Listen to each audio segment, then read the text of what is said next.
మొదటి కొరింథీ పత్రిక 14వ అధ్యాయం. సావధానంగా వినండి. ఈ అధ్యాయం అంతా ఆత్మవరాల సద్వినియోగాన్ని గురించి మనకెన్నో హెచ్చరికలు చెప్తోంది. 12వ అధ్యాయంలో కృపావరములు పేర్కొనబడ్డాయి. వైవిధ్యంలో ఏకత్వాన్ని నిర్వహించడానికే ఈ ఆత్మవరాలు కృపావరములుగా ఇవ్వబడ్డాయి. శరీరంలో ఎన్నో అవయవాలున్నాయి. ప్రతి అవయవము సరిగా పనిచేయాలి. ప్రతి సంఘ బిడ్డకు ఏదో ఒక వరముంటుంది. ఈ వరాలన్నీ సంఘ క్షేమాభివృద్ధికి సద్వినియోగమవ్వాలి. 1 కొరింథీ 14వ అధ్యాయం 1 నుండి 19వ వచనం వరకు. ప్రేమ కలిగి ఉండడానికి ప్రయాసపడండి. ఆత్మ సంబంధమైన వరాలను ఆసక్తితో అపేక్షించండి. విశేషముగా మీరు ప్రవచన వరమును అపేక్షించండి. ఎందుకనగా భాషతో మాట్లాడేవాడు మనుష్యులతో కాదు, దేవునితో మాట్లాడుతున్నాడు. మనుష్యుడెవడూ గ్రహించడు గాని వాడు ఆత్మ వలన మర్మములను పలుకుతున్నాడు. క్షేమాభివృద్ధి, హెచ్చరిక, ఆదరణ కలిగేటట్లు ప్రవచించేవాడు మనుష్యులతో మాట్లాడుతున్నాడు. భాషతో మాట్లాడేవాడు తనకే క్షేమాభివృద్ధి కలుగచేసుకుంటాడు కాని ప్రవచించేవాడు సంఘమునకు క్షేమాభివృద్ధి కలుగచేస్తాడు.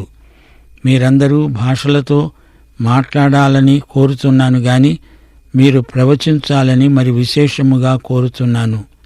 సంఘము క్షేమాభివృద్ధి పొందే నిమిత్తము భాషలతో మాట్లాడేవాడు అర్థము చెబితేనే కాని వాని కంటే ప్రవచించేవాడే శ్రేష్ఠుడు. సహోదరులారా, ఆలోచించండి.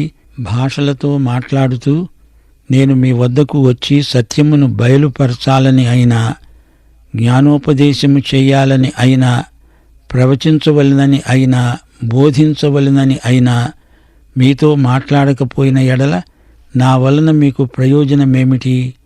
పిల్లన గ్రోవి గాని వీణ గాని నిర్జీవ వస్తువులు నాదమిచ్చేటప్పుడు స్వరములో భేదము కలుగచేయని ఎడల ఊదినదేదో మీటినదేదో ఎలాగు తెలుస్తుంది? బూర స్పష్టము కాని ధ్వని ఇచ్చేటప్పుడు యుద్ధానికి ఎవడు సిద్ధపడతాడు? అలాగే మీరు స్పష్టమైన మాటలు నాలుకతో పలికితేనే కాని పలికినది ఎలాగు తెలుస్తుంది? గాలితో మాట్లాడినట్లే ఉంటారు. లోకములో ఎన్నో విధములైన భాషలున్నా వాటిలో ఒకటైనా స్పష్టము కానిదై ఉండదు. మాటల అర్థము నాకు తెలియకుండా ఉంటే మాట్లాడేవానికి నేను పరాయివాడుగానే ఉంటాను. మాట్లాడేవాడు నాకు పరాయివాడుగానే ఉంటాడు. మీరు ఆత్మ సంబంధమైన వరముల విషయమై ఆసక్తి గలవారు గనుక సంఘానికి క్షేమాభివృద్ధి కలిగే నిమిత్తము అవి మీకు విస్తరించేటట్లు ప్రయత్నం చెయ్యండి.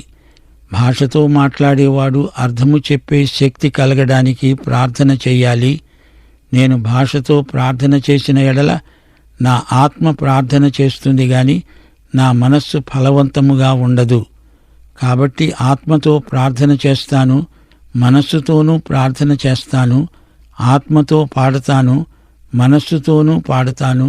లేని ఎడల నీవు ఆత్మతో స్తోత్రము చెప్పినప్పుడు ఉపదేశము పొందనివాడు నీవు చెప్పిన దానిని గ్రహించలేడు. గనుక నీవు కృతజ్ఞతాస్తుతులు అర్పించినప్పుడు ఆమేన్ అని వాడు ఏలాగు పలుకుతాడు? నీవైతే బాగానే కృతజ్ఞతాస్తుతులు అర్పిస్తున్నావు గాని ఎదటివాడు క్షేమాభివృద్ధి పొందడు. నేను మీ అందరికంటే ఎక్కువగా భాషలతో మాట్లాడుతున్నాను, అందుకు దేవుణ్ణి స్తుతిస్తాను. అయినా సంఘములో భాషతో 10,000 మాటలు పలకటం కంటే ఇతరులకు బోధ కలిగేటట్లు నా మనస్సుతో 5 మాటలు పలకటం మేలు. శ్రోతలు వింటున్నారా? ప్రేమ గలవారమై ఆధ్యాత్మిక వరాలు కోరాలి. ప్రవచించడము అంటే ఈ రోజున దేవుని వాక్యాన్ని బోధించటం, ప్రకటించటం. సులభగ్రాహ్యమయ్యేటట్లు దేవుని వాక్య ప్రవచనాలను చెప్పాలి. ఆత్మవరాలున్నాయి, ఆత్మ ఫలము ఉంది. ఆత్మ ఫలమేమనగా ప్రేమ. ఫలము లేని వరం ప్రమాదకరం. సౌశీల్యము లేని సేవ నిష్ఫలం. దేవుని ఆత్మ ఫలము మనందరికీ కావాలి. కేవలం వరాలో అని ఫలము లేకుండా వరముల కోసం ఎగబడవద్దు. ఏదీ అతిగా చేయకండి. భాషలంటారా, అవి కొంతకాలానికి ఆగిపోతాయి. వరాలలో మొట్టమొదట ఆగిపోయేది భాషలే. ఈ అధ్యాయంలోని మాటలు అప్పుడు కొరింథు వారికి బాగా అర్థమయ్యాయి. కాని ఈ రోజున విపరీతమైన అర్థాలు తీస్తున్నారు. బైబిలు పండితులు ఏమేమో వ్యాఖ్యానాలు చేస్తున్నారు. పౌలు భాషలతో మాట్లాడాడు గాని అతిగా దాన్ని ప్రయోగించలేదు. యేసు ప్రభువు భాషల్లో మాట్లాడినట్లు రాయబడలేదు. పెంతెకొస్తు నాడు అపొస్తలులు భాషలు మాట్లాడారు, పౌలు మాట్లాడాడు. ప్రతి ఒక్కరికి వారి స్వంత భాషలో వాక్యం వినబడడం దేవుని చిత్తం. కొరింథీయులారా, భాషలు మాట్లాడాలి అని ఆశిస్తారా? పదండి, ప్రజాభాషల్లో సువార్తను ప్రకటించండి. అంతేకాని దీన్నొక కొత్త ధర్మశాస్త్రీయ సిద్ధాంతంగా చేసి వాదోపవాదాలు పెట్టుకోకండి అంటున్నాడు అపొస్తలుడైన పౌలు. ప్రేమ కలిగి సత్యాన్ని ప్రకటించండి. ప్రవచించటం లాంటి శ్రేష్టమైన వరాలను కోరండి. ఎవరికీ తెలియని భాష అయితే దానికి అర్థం చెప్పాలి. ఈ అధ్యాయంలో 3 వరాలను పౌలు ప్రత్యేకంగా పేర్కొంటున్నాడు. ప్రవచనం, భాషలు, భాషలకు అర్థం చెప్పడం. మార్కు సువార్త 16వ అధ్యాయం 17వ వచనం, అపొస్తలుల కార్యములు 2వ అధ్యాయం 3 నుండి 4వ వచనం వరకు, అలాగే 11వ వచనం. అపొస్తలుల కార్యములు 10వ అధ్యాయం 46వ వచనం, 19వ అధ్యాయం 6వ వచనం. ఈ వాక్య భాగాలలో భాషల వరం ప్రస్తావించబడింది. పెంతెకొస్తు నాడు కొర్నేలి ఇంటిలో, ఆ తరువాత సువార్త అన్య ప్రాంతాలకు వెళ్లిపోయే సందర్భంలో, ఎఫెసులో, ఈ 3 సందర్భాలలో భాషల వరం ప్రయోగించబడింది. ప్రవచన వరం శ్రేష్టమైంది, దాన్ని అపేక్షించండి. భాషల వరం మీ స్వంత జీవితంలో క్షేమాభివృద్ధి నిజమే. సంఘక్షేమాభివృద్ధికి ప్రవచన వరం అవసరం. మాటలు తేటగా అందరూ గ్రహించాలి గదా. మాటలు వట్టి శబ్దమైతే ఎవరూ గ్రహించలేరు. సువార్త అందరూ అర్థం చేసుకోగలిగేటట్లు బోధించండి. ఈ వరాల ముఖ్యోద్దేశ్యం సంఘానికి క్షేమాభివృద్ధి. పాట పాడినా, ప్రార్థన చేసినా మనసుకు అతీతమైన ఆత్మ వివిధ సందర్భాలలో ఫలవంతంగా పనిచేయడం జరుగుతుంది. సంఘంలో మాట్లాడేటప్పుడు, బయట మాట్లాడేటప్పుడు వివిధమైన ఆధ్యాత్మిక మానసిక అనుభవాలు పౌలుకు కలిగాయి. 20వ వచనం నుండి, సహోదరులారా, మీరు బుద్ధి విషయమై పసిపిల్లలు కాక దుష్టత్వము విషయమై శిశువులుగా ఉండండి. బుద్ధి విషయమై పెద్దవారై ఉండండి. అన్యభాషలు మాట్లాడే జనుల ద్వారా, పరజనుల పెదవుల ద్వారా ఈ జనులతో మాట్లాడతాను, అప్పటికీ వారు నా మాట వినరు అని ప్రభువు చెబుతున్నాడని ధర్మశాస్త్రంలో రాయబడి ఉన్నది. కాబట్టి భాషలు విశ్వాసులకు కాదు, అవిశ్వాసులకే సూచన అయి ఉన్నవి. ప్రవచించడం అవిశ్వాసులకు కాదు, విశ్వాసులకే సూచకమై ఉన్నది. సంఘమంతా ఏకముగా కూడి అందరూ భాషలతో మాట్లాడుతూ ఉండగా ఉపదేశము పొందని వారైనా అవిశ్వాసులైనా లోపలికి వచ్చిన ఎడల మీరు వెర్రి మాటలు పలుకుతున్నారని అనుకుంటారు గదా. అయితే అందరూ ప్రవచిస్తూ ఉండగా అవిశ్వాసి అయినా ఉపదేశము పొందని వాడైనా లోపలికి వచ్చిన ఎడల అందరి బోధ వలన తాను పాపిని అని గ్రహించి అందరి వలన విమర్శించబడతాడు. అప్పుడతని హృదయ రహస్యములు బయలుపడతాయి. ఇందువలన దేవుడు నిజముగా మీలో ఉన్నాడని ప్రచురము చేస్తూ అతడు సాగిలపడి దేవునికి నమస్కారం చేస్తాడు. కొరింథీ సంఘబిడ్డలారా, మీరు శరీరానుసారముగా ప్రవర్తిస్తూ చిన్నపిల్ల చేష్టలు చేస్తున్నారు. పరిపక్వత మీకెప్పుడు వస్తుంది? మీ ఎదుగుదల స్తంభించిపోయిందా? దేవుడంటున్నాడు, నేను అన్యజనులతో వారి వారి భాషల్లో మాట్లాడతాను. పౌలు అన్యుల మధ్యకు వెళ్ళినప్పుడు వారి భాషలో బోధించాడు. దానికి ఫలితంగా అనేక మంది అన్యులు విశ్వాసులయ్యారు. ఇశ్రాయేలీయులతో మాట్లాడేటప్పుడు సమస్యే లేదు. వారి భాష నా భాష ఒకటే. నేను ప్రవచనాలను అనగా దేవుని వాక్యాన్ని ప్రకటిస్తున్నాను. వాక్యమును విన్నవాడు విశ్వాసి అవుతాడు. అవిశ్వాసి లోపలికి వస్తే మనం మాట్లాడేది అతనికి అర్థం కాకపోతే మనం వెర్రివారిమి అని అతడు అనుకోవచ్చు. దేవుని వాక్యం మనం ప్రకటించినప్పుడు అందరూ తేటగా గ్రహించాలి. మన భాష, మనం వాడే పదజాలం అందరికీ చక్కగా స్పష్టంగా వినపడాలి. వినేవారిలో ఎందరో విద్యాధికులున్నారు, విజ్ఞాన శాస్త్రంలో పట్టభద్రులైన వారున్నారు. వారికి మన సందేశం తేట తెల్లమై వారిని మారు మనస్సుకు, రక్షణకు నడిపించాలి. 26 నుండి 33వ వచనం వరకు పౌలు కొన్ని ఉపయోగకరమైన హెచ్చరికలు చేస్తున్నాడు. సహోదరులారా, ఇప్పుడు మీలో ఏమి జరుగుతున్నది? మీరు కూడి వచ్చినప్పుడు ఒకడు ఒక కీర్తన పాడాలని ఉన్నాడు, మరి ఒకడు బోధించాలని ఉన్నాడు, మరొకడు తనకు బయలుపరచబడింది ప్రకటన చెయ్యాలని ఉన్నాడు, మరొకడు భాషతో మాట్లాడాలని ఉన్నాడు, మరొకడు అర్థము చెప్పాలని ఉన్నాడు. సరే, సమస్తము క్షేమాభివృద్ధి కలగడానికి జరగనివ్వండి. భాషతో ఎవరైనా మాట్లాడితే 2 అవసరమైన ఎడల 3 మించకుండా వంతుల చొప్పున మాట్లాడాలి. ఒకడు అర్థం చెప్పాలి. అర్థము చెప్పేవాడు లేని ఎడల అతడు సంఘములో మౌనముగా ఉండాలి గాని తనతో దేవునితో మాట్లాడుకోవచ్చు. ప్రవక్తలు 2-3 మాట్లాడవచ్చు, తక్కిన వారు వివేచించాలి. అయితే కూర్చున్న మరి ఒకనికి ఏదైనా బయలుపరచబడిన ఎడల మొదటివాడు మౌనముగా ఉండాలి. అందరూ నేర్చుకునేటట్లు, అందరూ హెచ్చరిక పొందేటట్లు ఒకని తరువాత ఒకడు మాట్లాడాలి. ప్రవక్తల ఆత్మలు ప్రవక్తల స్వాధీనములో ఉన్నవి. అలాగే పరిశుద్ధుల సంఘములన్నిటిలో దేవుడు సమాధానమునకే కర్తగాని అల్లరికి కర్త కాడు. ప్రియ శ్రోతలు వింటున్నారా? భాషల వరమున్నవారు ఎంతో జాగ్రత్త వహించవలసి ఉంది. వరాల వినియోగం కూడా సంఘానికి క్షేమాభివృద్ధి కలగాలి. అంతేకాదు, సంఘంలో క్రమం పాటించాలి. మన ప్రభు అల్లరికి కర్త కాడు అని పౌలు స్పష్టంగా చెప్తున్నాడు. అర్థం చెప్పేవాడున్నప్పుడు భాషలు మాట్లాడవచ్చు. అయితే ఆ సందేశం వాక్యానుసారమైనది అయి ఉండాలి. అలా కాని పక్షంలో అది దేవుని ఆత్మకార్యం కాదని గ్రహించాలి. ఒకరి తరువాత ఒకరు మాట్లాడాలి. ప్రథమ సంఘంలో కొందరు ప్రవక్తలుండేవారు. అపొస్తల కార్యములు 21వ అధ్యాయం 9వ వచనంలో ఫిలిప్పు అనే సువార్తికునికి 4 కుమార్తెలు.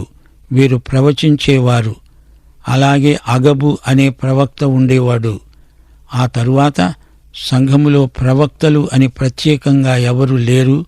ప్రవచించేవారు, సాక్ష్యమిచ్చేవారు ఒకరి వెంబడి ఒకరు మాట్లాడాలి. గలిబిలి చేయకూడదు. సంఘంలో క్రమం పాటించాలి.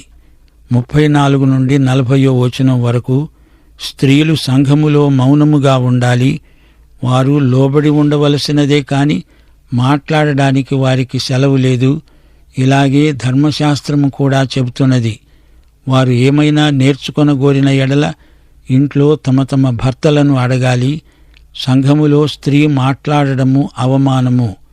దేవుని వాక్యము మీ వద్ద నుండే బయలు వెళ్ళిందా? మీ వద్దకు మాత్రమే వచ్చిందా? ఎవడైనా తాను ప్రవక్తను అనిగాని ఆత్మ సంబంధిని అనిగాని తలంచుకున్న ఎడల నేను మీకు రాస్తున్నవి ప్రభువు యొక్క ఆజ్ఞలని అతడు దృఢముగా తెలుసుకోవాలి. ఎవడైనా తెలియనివాడైతే తెలియనివాడుగానే ఉండనియ్యి. కాబట్టి నా సహోదరులారా, ప్రవచించడాన్ని ఆసక్తితో అపేక్షించండి. భాషలతో మాట్లాడడం ఆటంకపరచకండి గాని సమస్తము మర్యాదగా క్రమముగా జరగనీయండి. ప్రియ శ్రోతలు వింటున్నారా? ఈ అధ్యాయం భాషలను గురించింది. అదే నేపథ్యంలో పౌలు మాట్లాడుతున్నాడు గాని వారికి దేవుని వాక్యం వచ్చింది. పౌలు చెప్పిన ఈ మాటలు దేవుని ఆజ్ఞగా భావించాలి. అన్నిటిలోకి శ్రేష్టమైన వరాలను కోరుకోండి. ప్రతి కార్యక్రమము మర్యాదగా క్రమంగా జరిగేట్లు చూడండి. ప్రియ శ్రోతలు, ఈ అధ్యాయంలో పౌలు కొన్ని కఠినమైన మాటలు పలికాడు. కృపావరముల విషయములో వారిని నిరుత్సాహపరచాలని కాదు. సంఘంలో మర్యాద క్రమము లేకుండా పోయింది. కొరింథు సంఘంలో ఎవరు ఎప్పుడు పడితే అప్పుడు మాట్లాడడం, ఒకేసారి 4-5 లేచి మాట్లాడడం, ఇదంతా బాగా లేదు అని పౌలు హితవు చెప్తున్నాడు. ఎవరికి ఏ వరమున్నా అది స్వార్థానికి కాదు, సంఘ క్షేమాభివృద్ధికి వినియోగమవ్వాలి. ఇదే పౌలు హితవు. వరమున్నది గదా అని సంఘ అధికారానికి ఎదురు తిరగకూడదు. ప్రభువు తనకిచ్చిన అధికారాన్ని బట్టి, ప్రత్యక్షాన్ని బట్టి పౌలు ఈ విధంగా ఆజ్ఞాపించాడు. కొరింథీ సంఘంలో నైతిక ప్రమాణాలు అడుగంటిపోతున్నాయి.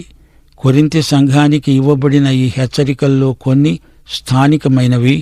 వాటిని మా శ్రోతలు గమనించాలి. స్త్రీలు సంఘ వ్యవహారాలలో జోక్యం కలిగించుకోకూడదు అన్నాడు పౌలు. సంఘములో కృపావరములు గలవారు ఒకరితో ఒకరు పోటీ పడకూడదు. భాషల వరం కొందరికి ఉంటే, ప్రవచనముల వరం అనగా వాక్యం ప్రకటించే వరం అందరూ ప్రతి ఒక్కరూ అపేక్షించదగింది. సంఘంలో మాట్లాడేవారు తమను తాము స్వాధీనంలో ఉంచుకోవాలి. మన దేవుడు అల్లరికి కర్త కాడు. సమాధానకర్త అయిన దేవుణ్ణి ఆరాధించేటప్పుడు సమాధానం ఉండాలి, గలిబిలి కాదు. నాటి సంఘంలో వృత్తిరీత్యా బోధకులు లేరు. కృపావరములు గలవారు స్వేచ్ఛగా ఆరాధనలో కూడుకుంటారు, తమ వరాలను వాడతారు. ఆరాధన క్రమానికి యాంత్రికంగా లోబడాలని పౌలు ఉద్దేశ్యం కాదు. సమస్తము మర్యాదగా క్రమముగా జరగాలి అని పౌలు హితవు. ఆ రోజుల్లో ప్రతి సంఘబిడ్డ ఆరాధనలో తానేదైనా ఇవ్వాలని తహతహ చెందేవాడు. తమకున్న వరాలను వాడటంలో ఒకరితో ఒకరు పోటీ పడటంలో అంతా గలిబిలి అయిపోయింది. ఈ లోపాన్ని సవరించడానికే పౌలు ఈ అధ్యాయం రాశాడు. ప్రతి ఒక్కరికి వడ్డించాలని ఆశ, మరి తినేదెవరు? అదే ఆ సంఘంలో చెలరేగిన కలవరం. ఈ రోజున చాలా సంఘాలలో విశ్వాసులు తాము సంఘానికి ఏమిస్తున్నాము అని చూడరుగాని సంఘం మాకేమిచ్చింది అని అడుగుతుంటారు. అసలు గుడికి ఎందుకు వెళ్ళాలి? దేవుని బిడ్డలు ఎందుకు గుడిలో సమావేశమవుతారు? దేవుణ్ణి ఆరాధించటానికి గుడికి వెడతాము, ప్రార్థిస్తాము, పాటలు పాడుతాము, బోధిస్తాము, ఉపదేశిస్తాము. ఆరాధనలో దేవునికి మహిమ కలగాలి. దేవుని ప్రజలందరూ ఆశీర్వదించబడాలి. పాపులు మారుమనస్సు పొందాలి, తమ పాపాలు ఒప్పుకోవాలి. ఇవన్నీ సంఘారాధనలో క్రమంగా జరగాలంటే యేసు మన వ్యక్తిగత జీవితాలకు ప్రభువై ఉండాలి. మనం పరిశుద్ధాత్మకు పూర్తిగా వశమైపోవాలి, లోబడాలి. మన భక్తిని, మన వరాలను ప్రదర్శించటానికి కాదు. అలా వస్తే మనకు ఆశీర్వాదాలుండవు సరిగదా. ఇతరులకు కూడా ఆశీర్వాదాలు దొరకకుండా చేసిన వారమవుతాము. ఆరాధన అంతటిలో ప్రభువుకు మహిమ కలగాలి. ఈ 14వ అధ్యాయం అంతటిలో కీలక వచనం క్షేమాభివృద్ధి. క్షేమాభివృద్ధి అంటే కట్టడం, నిర్మించడం. ఆరాధనలో ప్రభువును మహిమపరుస్తాము. విశ్వాసుల జీవితాలకు ఎంతైనా క్షేమాభివృద్ధి కలగాలి. అంతేగాని విశ్వాసుల అతిశయం అందులో ఏమాత్రం ఉండదు. ఉన్నది అంటే అది కొరింథీయమవుతుంది. ఈ అధ్యాయం మొత్తంలో 2 ప్రాముఖ్యమైన ఆజ్ఞలు. 1 20వ వచనం, సహోదరులారా, మీరు బుద్ధి విషయమై పసిపిల్లలు కాక దుష్టత్వము విషయమై శిశువులుగా ఉండండి. 2 బుద్ధి విషయమై పెద్దవారుగా ఉండండి. ప్రియ శ్రోతలు, జ్ఞాపకముంచుకోండి, కృపావరములు చాలా ఉన్నవి. వాటిలో శ్రేష్టమైనది వాక్య ప్రకటన, సువార్త ప్రకటన. అలాగే భాషల వరం కూడా. అర్థం చెప్పేవారుంటే సంఘమునకు క్షేమాభివృద్ధి. పౌలు ఈ అధ్యాయంలో యెషయా గ్రంథం 28వ అధ్యాయం 11, 12 వచనాలను ఉటంకించాడు. నత్తివారి పెదవుల చేత అన్యభాషతో ఈ జనులతో మాట్లాడుతున్నాను. పాఠం ముగింపులో మా శ్రోతలకు ఒక ప్రశ్న. యేసు ప్రభువు నీ రక్షకుడా? ఆయన శరీరంలో నీ ఉన్నావా? ఆయనను ఆత్మతో సత్యముతో అర్థవంతంగా ఆరాధిస్తున్నావా? పాఠం ఇంతటితో సమాప్తం. యేసుక్రీస్తు వారి కృప, యెహోవా దేవుని ప్రేమ, పరిశుద్ధాత్మ ఆదరణ మనకందరికీ సదాకాలము తోడై ఉండునుగాక. ఆమేన్.